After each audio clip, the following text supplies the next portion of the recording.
all the changes, made the computations, and expect to see Barnes back, yes? Yeah, we should expect to see a strike here. What can often happen sometimes, you move too much and maybe you go a little bit light into the pocket as opposed to high. Oh, got a great break there. That's what he needs. But the difference in the format, without having to hop on it, is that in years before, that's pretty much why Chris didn't have to worry about knocking those pins down in the 10th frame. He knew that he'd lost the point. He couldn't do much about it. Although we are playing in the event of a tie, your total pinfall will come into play. What a turn that would have been. It's early days yet, but yeah, I mean, hopefully we can. But I must say, Belmonte's ball looks like it's dialed in. It looks like he's reading the lane absolutely perfectly, but that can change as we go through the game. But has Chris made the right move? He got a little lucky with the Tenpin. Can he make the move to make sure he gets that Tenpin out of there? There it is, just like you called it, Guy. 2 strikes. Step, put your ball down, start again, and take it right out of your mind. Of course, if we do have any crowd trouble, we've got one right on our side to come and sort people out, haven't we? As he's done in the past. Chris has made an adjustment, obviously, because he's worn out his track area. Jason doesn't seem to have been affected yet. He's pretty much in the same area. Yeah, Chris has definitely gone a little bit more inside, which would seem to be a good move. But Jason has quite a bit more ball speed. So he's just to stay with the American, and that might just play on Barnes' mind. Oof. Well, there's that wonderful pin carry once again. And just the sound that their ball makes. Chris Barnes then working that turkey. Turns it into a 4-bagger. A little groan from the crowd there. It's a tardy pinfall, but they're down. Listen, guys, we've got a game on here. That's 7 strikes so far between them in this second game. Belmonte for 4. No. Can't get that Tenpin out. You almost can't believe it. He had to actually turn around and look back to see if the pin was still standing there. So used to when his ball hits the pocket, all 10 pins going down. It's almost disbelief in his face. That was a great shot. All the time. Chance now then for Chris Barnes to stamp all over this second game. There's a big chance here for Chris. Just got to hope that 10th frame is not playing in his mind now. He can get up there and just throw a great shot.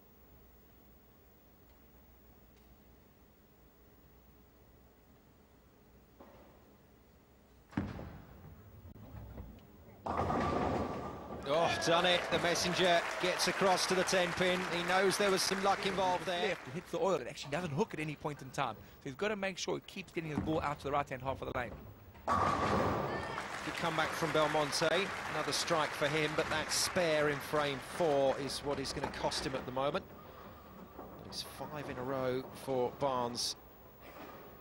Very impressive indeed from the American. What a recovery after that problem in the first game. And Belmonte is going to have to go some from here if he's going to contain the American. Chris Barnes heading for a point. Tenpin Masters. Jason Belmonte, Chris Barnes, Wu Siu Hong and Matt Chamberlain make up Group B. We've got a Group A player, Guy Kaminsky, in the commentary booth alongside us, and that 10-pin has stayed up again. Yeah, I'm afraid to say that Chris would have seen that coming. He'd caught 2 really good breaks this game, getting the 10-pin out. But just unfortunately, when his ball has to do so much more work, he's throwing from the inside to the outside and then back to the pocket, as you saw there.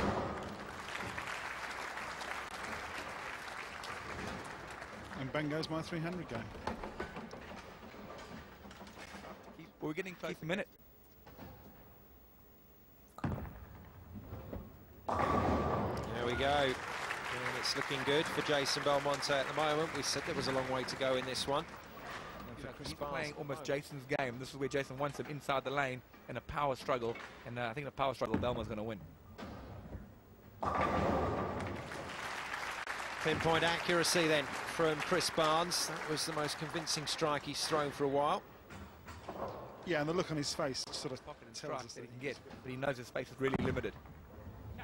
And Jason Belmonte can just keep burning up the lane with that two-handed style of his, showing no signs of relenting at the moment. A turkey for the Aussie. Barnes then desperately needs a double here. Oh yes, he's got it, but goodness me, he's tiptoeing right on the edge here. That looked like a much better shot from Chris. That ball got up half flush, absolutely perfect. So Yeah, he looks a little more satisfied. I can't see Belmo missing, which... Absolutely locked and loaded, isn't he? That ball's getting down there like a steam train. I just don't see if the Pins have any chance. But, yeah, maybe we called the tie last game. Maybe this will be the one for us. Consummate performance from Belmonte in the last 4 frames. And that set things up very nicely. Absolutely. He needs perfection, yeah. He knows it. But the good players, this is what they do. They deliver even when they haven't got their A game out there. They can get up there and make shots and still win tournaments. That's what makes them so unbelievable. Oh, it's not the 10-pin, it's the 7-pin that stays up. Yeah, you can just see Chris's face shaking his head. His ball just didn't hook enough to get back to the pocket there for it. Just had too much. Of course, not only has he got to hit his mark, he's got to get the ball speed and the rotation pretty much right. So he sets up that reaction in the pocket. Settle for a spare, which he won't be very pleased about. Second spare of this second game for Chris Barnes, but it's in the foundation frame, and that's going to do him some damage. And for Belmonte now, the door is wide open to claim 2 points from this fixture, which I don't think he would have expected. Chris Barnes, though, well, it's not over till it's over. Stop striking. So these are real crucial shots right now for Jason. The great players get up and make strikes right now. Oh, that's a massive hit. Belmonte turns the 4-bagger into 5, and with it, just about sealed the deal. A big frame for came on by Belmo, but big frame for Chris here. He has to make Belmo strike in the first ball 10 with 3 strikes here. It's not done yet. He can still strike out here, and Jason gets a 9, doesn't strike the first ball in the 10th. We can either get a roll-off or Chris can win the point. So Belmo doesn't strike. We could be looking at a tie. 258 apiece. Yeah, so this is another big shot. We talk about shots in a game. This is a huge shot for Chris here. If he strikes now, he forces Belmo to get the first one in the 10th frame. So this is a crucial shot for Chris to try and save this point. It looks pretty good. Oh, he got a great break there. That really was a great break. That ball was hooked a little bit much. You can see he's worried about it not hooking. But that right the judgment process. This is a big shot. This to make Jason Belmonte earn his point. And that's what the pros do. That's what makes him so much better than the average guy. And under big pressure, they deliver. No, the 10 again. Oh, look, if you can see the expression on his face, he turned around here, and he really, really wanted that shot. So basically now, we're in a situation where Belmo can go 9 spare strike to win by 1, or 9 spare 9 to tie. But basically, Jason gets up now, he strikes, he goes 2-0, top of the table, and puts Chris Barnes under some huge pressure, and he bowled absolutely brilliantly. So a vital 10th frame here for Belmo. I don't know if you saw Chris's face when that 10-pin stood up. He really hated it. He knew that that was a real magic shot. Had to count 10, but it didn't make it. PBA star Chris Barnes in the huge pressure with a strike right now. Can he deliver? Oh no, it's the 10-pin as well for Belmonte. Oh, now here we go. Now don't go anywhere, because now a spare and a 9 will be tie, or a spare and a strike will make it a 1-pin victory for Belmo and a 2-0 victory. That is unbelievable. Here we go. This is the ball. All right, very simple, folks. Jason has got to strike to win by 1, a 9 to tie, or an 8 to lose by 1. So a 9 to tie, a strike to win. But this is what I was saying earlier about Jason being on the Pro Tour, is that when it comes to these shots, Belmo has improved 100-fold%. He's never been used to being close in tournaments. The PBA Tour has taught him how to deal with pressure. I can't see Jason not striking. Well, there we go then, a bold prediction. Let's see if Belmonte can do it. This for his second point and from the first match. Look for his animation if he gets it. He'll be real pumped if he gets this one. Oh, he's got it.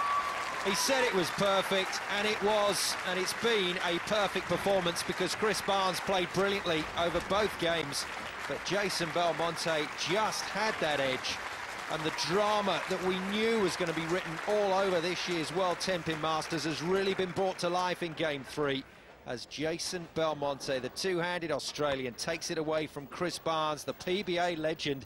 Two fantastic names on the show lane, delivering a fantastic match. But it's Belmonte with that cracking aggregate score, 5-2-6 to take on in the tournament, and 2 points in the bank. The Aussie will be smiling.